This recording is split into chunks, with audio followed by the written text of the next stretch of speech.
Hello, welcome to the Collector RC. Alright, so this is a little short video of some of the climbing, or trail climbing stuff we were doing with the T-Rex Sport and the Axial M3. Basically the reason why I'm talking through this is because I kind of want to explain, as you can see, some of the driving differences between the two. The T-Rex Sport is definitely weighted, obviously oriented towards the front, but there's a major weight difference in comparison. Basically, T-Rex Sport's way more suited for this type of stuff. And you'll see as we go through here that it's definitely handled a little bit better. It does have skid plates in the front and back covering the diffs. It has a diff cover in the front, has weighted bumper mount front and back. It's got a weighted brush, all metal brush guard in the front there. You would think would be getting into things, but it actually did handle really well. This is part of a trip we went on, a camping trip, and it was an event, RC Palooza, Pacific Northwest Trail RC, among other ones. And I'm sorry if I don't say your name. I don't know all the groups over there, but there's quite a few that deserve a lot of credit for a lot of the events and stuff they were doing. But we didn't really participate too much in a lot of the events. We just kind of played around. But you can see, I mean, the T-Rex 4 is doing great. It didn't do any, I don't have anything extreme, except for, in part 3 we'll show some other stuff. We actually are planning on going back, and we will be showing more of the trail. And this is part of some of the trails they were doing.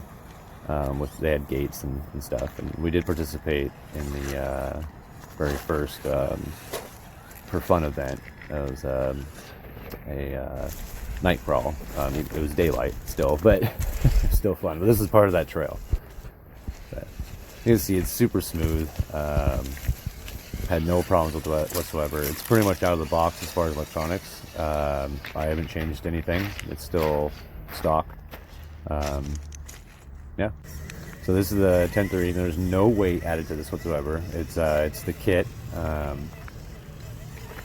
It does have a. I'll put the link in the description of the motor and ESC. It did have, when we first used it, it did have. You can see here it's gonna have a little bit of trouble, but it rolled it out.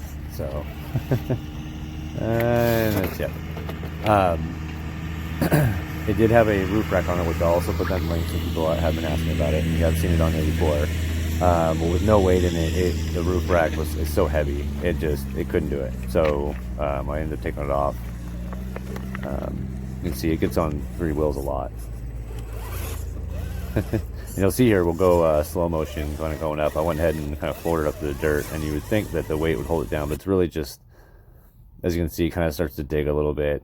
It'll power its way through. It's got way more power than the T-Rex Sport, just without the weight. Yeah. And that's because it honestly just didn't have the weight to pull itself out. See how bouncy it is. You'll see here too, it's a little just bouncy, but it was fully capable. It handled really well for not having anything, to hold it down, and just relying mostly on the kit stock, and then obviously the motor, ESC, and servo or not. And I did not. There's no dig. It just has the dual transmission. You can see in some places where the dig would have helped, but it powered away through, like right here, I think. Yeah.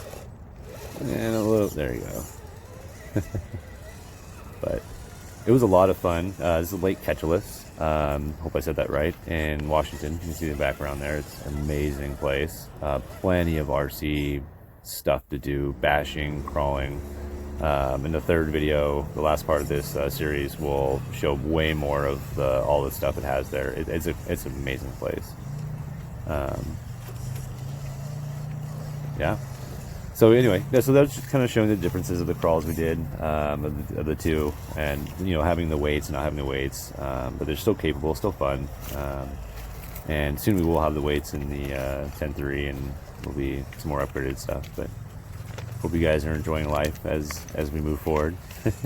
And yeah, thanks for watching the Collector RC, and stay tuned for the last part of this, part 3. Have a good one.